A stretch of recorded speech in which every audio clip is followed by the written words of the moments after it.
So in today's video, we're going to discuss about dot product. What is it? Where does it come from? And what can we do with it in regards to vectors and other things in 3D? So imagine, we'll just start with 2D first, and whatever works in 2 dimension will also translate into 3 dimensions vectors. So imagine you have 2 vectors. Let's call it position vectors.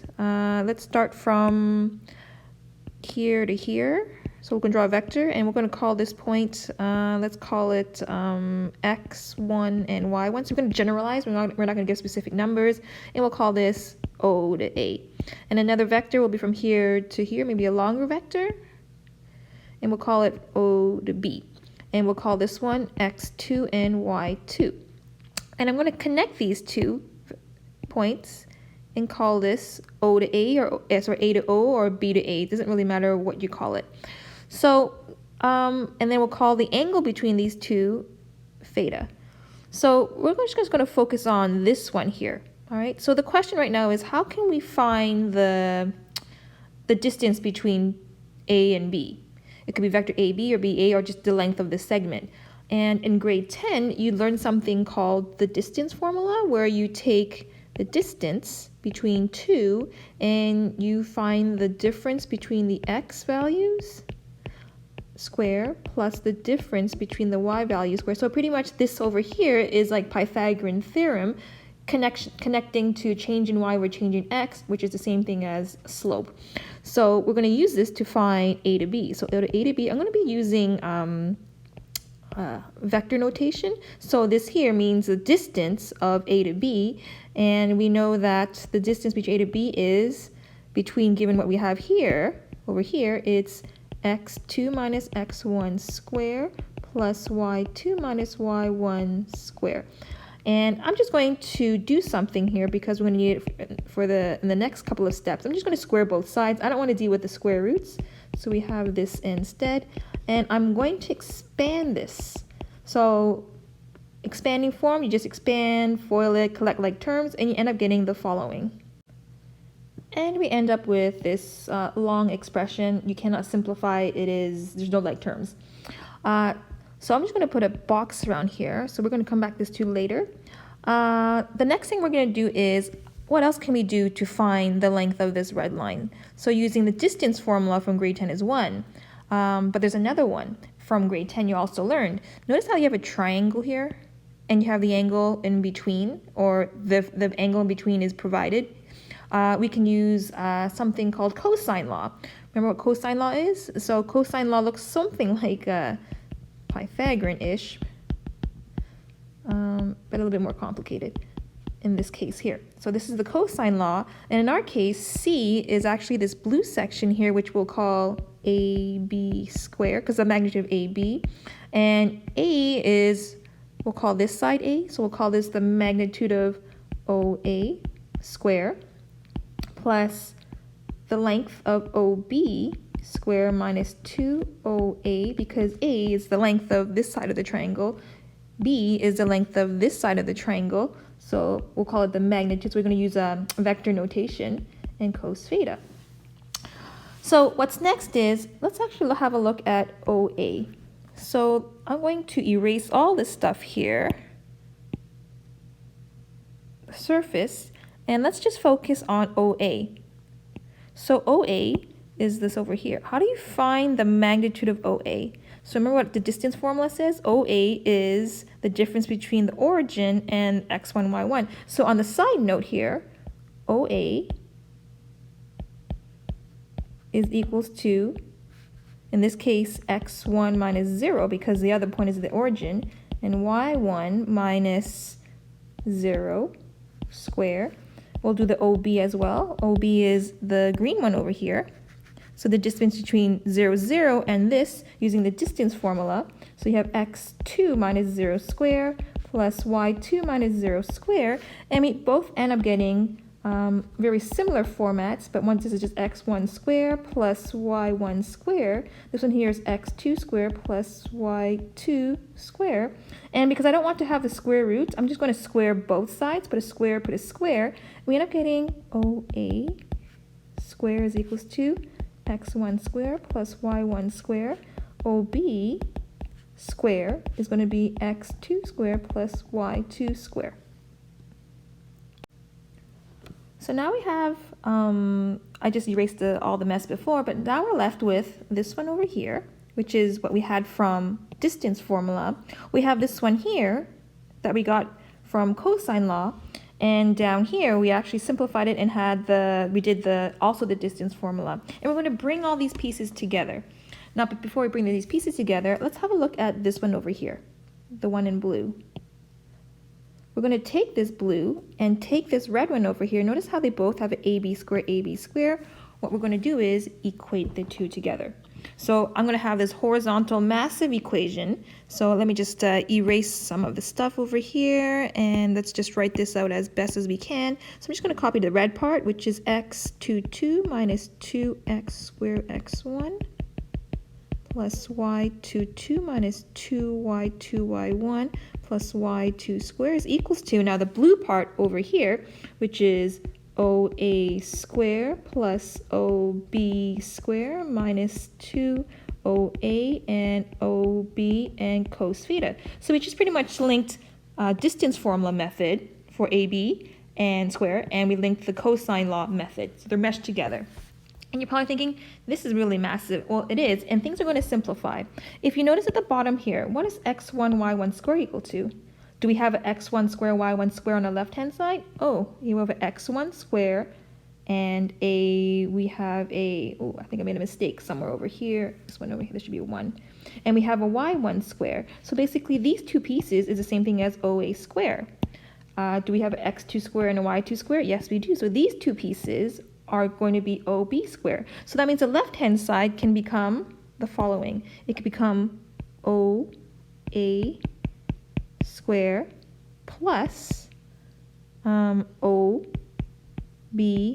square minus the rest, minus 2x2x1 minus 2y2y1 is equals to this massive thing over here.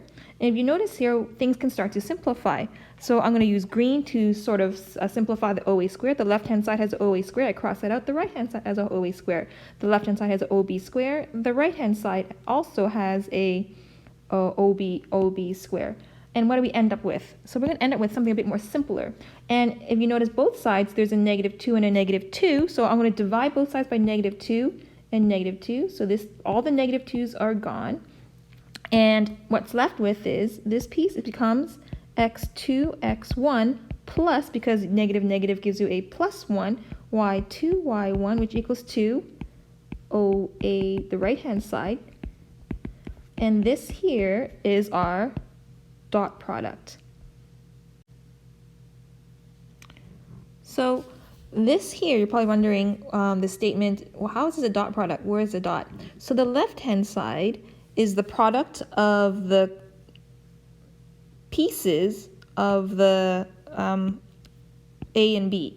So in other words, we can reformat this in the following: x2, comma, y2, dot. So this is where the dot format comes in, x1, comma, y1, comma. So when it comes to dot product, you can take the dot product of two vectors. These are vectors. You can call them points, but they're actually vectors. Well, what's x2, y2? Well, x2, y2, going back to this point here, x2, y2. So we know that from here to here is from here to here, from 0 origin to x2, y2. This is called vector OB. We dot it with the, well, x1, y1 is the algebraic vector of this one over here, which is OA. And this here is the dot product format. All right. I know some textbooks, instead of using position vector as OB and OA, they call it B dot A. In this case, A magnitude, B magnitude theta. And it doesn't really matter which way you do this. It could be also A dot B, because dot product, you'll soon know later, is commutative, meaning it doesn't really matter, like 2 plus 3, 3 plus 2, they're both the same. So this is your dot product. So let's actually do a couple of questions using the dot product and what we can do with it in terms of vectors. So first things first, let's actually practice using the dot product. So let's look at this example on the left-hand side. So we know that vector A is, what's the component for A, the algebraic vector? So we know it goes from 0, 0 all the way to here, so it's 2 to the right and 4 up. So that's the algebraic vector for this. B is 5 steps to the right and 2 up from the from the tail. So these are our vectors. If I wanted to ask you, well, what's A dot B? What I'm asking for is take the components and multiply and then add the proper pieces. So A dot B is the same thing as x1, x2. So you're taking the product of the x's and the product of the y's and then adding them together. In other words, you're going to take 2 times 5 plus 4 times 2, and that's going to give us 10 plus A, which is 18. So A dot B is 18. And I think I said before that it doesn't really matter what you do in terms of the order. It could be B dot A. Well, if you do B dot A, you end up getting 5 times 2 plus 2 times 4, but we end up getting the same answer. So what that means is A dot B is equals to B dot A. So this is something we call a commutative property. So it doesn't really matter which order that you do the operation of the dot product. So in other words, when you take the dot product of two vectors, now keep in mind, vectors have a direction, all right? Northeast, north, south, west, whatever you want to call it. So when we take the dot product, what do we end up with? We end up getting not a vector. So if something is not a vector, it is a scalar. So the next thing we're going to do is find the angle. We're going to find the angle between any two vectors. Now there's many ways you can do this. You can actually go back to grade 10 and use trigonometry, but we're not going to actually use trigonometry from grade 10. We're just going to use a dot product because we notice there is a theta. Theta is the angle between these two, or between the tails of the two vectors. So we're going to use dot product, and we just did that right now. So we did the dot product, which we got previous was 18. So 18 is equals to these two pieces. Now the question right now is it possible to find the magnitude of A, the length of this piece here? Of course, you can use Pythagorean theorem, you can use distance formula, and we'll use Pythagorean theorem, which we know is going to be, in this case, 4 square plus 2 square. B, which is this one over here, we know that 5 to the right, 2 up, so we're going to do 5 square plus 2 square, cos theta. 18, we just work this out, this becomes root 20, this becomes root 29. Then we know we can multiply things together and divide things together. So we're going to just divide everything by this. And then all you have to do is take your calculator and take the inverse of this number, and you get your angle. 42 degrees. So I said that the dot product also works for 3D. So imagine you have two vectors and they are in 3 space. So 3 dimensions. It's hard to draw the vectors in 3 dimensions, but we can still find the angle between these two vectors. When I say angles, I'm talking about the angles between the tails of the vectors. So we do the same thing. So when it comes to dot product for a 3D, it used to be x1 times x2 plus y1 plus y2 for 2D, but now we're just going to add on the third component, the z1 and z2. So let's actually do this and find the angle between these two vectors. In other words, you're going to take, I'll just show all my work, 1, 1, 1. I'm going to dot it with the 2, 3, 5. And this all equals to the magnitude of 1, 1, 1. So then, and the magnitude of 2, 3, 5, and cos theta. So to take the dot product, we're just going to multiply the x's and the y's and the z's and add them together. So yeah, 1 times 2 is just 2, plus 1 times 3 is 3, and 1 times 5 is 5. Now this one here, how do you find the magnitude of a 3D vector? It's the same thing as using Pythagorean theorem, but now instead of a squared plus b squared, we're going to have a third component. So a squared plus b squared plus, let's call it d squared, because usually c is the hypotenuse. So in this case, we're going to take the magnitude of 1 squared plus 1 squared plus 1 squared, the magnitude of 2, 3, 5, which is 2 squared plus 3 squared plus 5 squared, and cos theta, and everything else is the same thing as before. It's just we have a bit more longer expression. 5 plus 5 is 10. This gives us root 3. This gives us 4 plus 9 and 25, 25, 25, 13 gives us 38 cos theta. And we just bring these two numbers over to the other side, just divide, and then the rest you can just do on your own. You just have to take the inverse of cos theta. So this comes in handy when it comes to dealing with triangles and finding angles within the sides of a triangle, because we can use dot product, because essentially in a triangle there's many vectors. So let's just say if you wanted to find the angle between, let's call it between this corner here. So I'm going to draw vectors, this vector here. So this angle here. So if you want to try to find the angles between this, essentially we're finding the vectors from here to here, from the tails to the heads. So I'm going to call this A, and I call this B, and I call this C. In other words, we're going to use dot product on vectors A to B, and we want to dot it with A to C. In other words, I'm just going to write the dot product, but using the way that I labeled this diagram. Okay, so keep in mind, it has to come from a common angle. A common angle from the tails. So in other words, well, hold on, what is vector A to B? So recall in the past, vector A to B is how to get from point A to point B. So remember A to B, and just to make a quick one, how did you get from 5 to a 2? What did you have to do? You have to go backwards. How much? Go back 3 steps, so -3. What about the y values? 2 to 3. Well, what you have to do to get from 2 to 3? You have to go up by 1, so +1. So from A to C, so I'll use this color pen here. So from A to C, I'm going from A to C. In other words, I'm going from 5 to 1. So what is it that you need to do get from 5 to 1? You need to go backwards by how much? By 4 steps. From 2 to 1, what do you have to do? Well, from 2 to 1, I need to go back or go down 1 step. So these are our two vectors. So I'm just going to go over here up to the top, just replace it, 3.1, -4.1. Find the magnitudes of these pieces. In other words, we know it's going to be -3 square plus 1 square. AC is going to be -4 square, -4 square plus -1 square, cos theta. Now, if you look at these two pieces, we need to take the dot product. So we call that dot product is the x's products, and the y, the products of the y. So -3 times -4 is going to be 12 plus 1 times -1 is -1. This here, I know it's a mess. It just becomes √10. Over here, this becomes √17. You have cos theta, and you just add the pieces here, and then you have √10, √17, cos theta, and we just divide both sides by this number here, which is 11, √10, √12, 17, and then cos theta, and you just take the inverse and you get some angle right away. So for this particular question, you have to do extra work because you need to find the vector from the tails of the vectors of that specific angle you want to look at. Because sometimes if you find the wrong way, let's just say you reversed it, what's going to happen is that your answer is not going to be the proper angle. You end up getting the wrong signs maybe, depending on what mistakes you make. So sometimes you might get the obtuse angle, which is in this case not true. And just on another note, as I said, make sure you know how to there's a difference between A to B and B to A, because the signs will change. So the last application of the dot product is a pretty important one. It's actually pretty useful.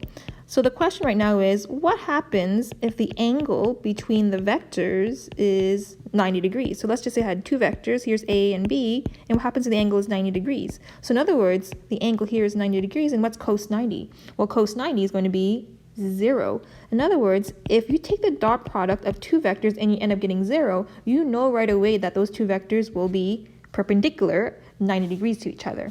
So how does this work? So let's just say I gave you vector A, which is, let's call it 2 and 3. And let's just say I gave you vector B, which is, I'll just give you, say, as just 5 and B. And I'm going to ask you, well, can you give me the value for B such that these two vectors are perpendicular? Now, of course, you can actually draw it out. So here's 2, 3, and 5 is somewhere over here, but where do you go? Well, according to here, I have a feeling that if I were to draw this out, I know my vector should be somewhere over here, maybe, depending on the scale. So let's actually figure the B out. So I think my B will be somewhere here, 5 and negative B-ish. So let's test it out. So we just take 2, 3, dot it with 5 and B, and we know that the angle between, because I want the angle to be 90 degrees, so I end up getting 90 degrees. So there's no point in actually finding the magnitude, because cos 90, 0 will actually make everything 0 on the right hand side. So you do the dot product. So you take the x's. 2 times 5 is 10 plus 3 times b is just 3b, and you want it equal to 0. Now you're solving for b. You bring the 10 over, and what do you notice? Oh, b is actually going to be a negative. You divide by 3, so b is actually negative 10 over 3, which is negative 3.3ish. So this dot over here, the end of the pointy part of the head of this vector is going to be 5 and negative 3.33ish.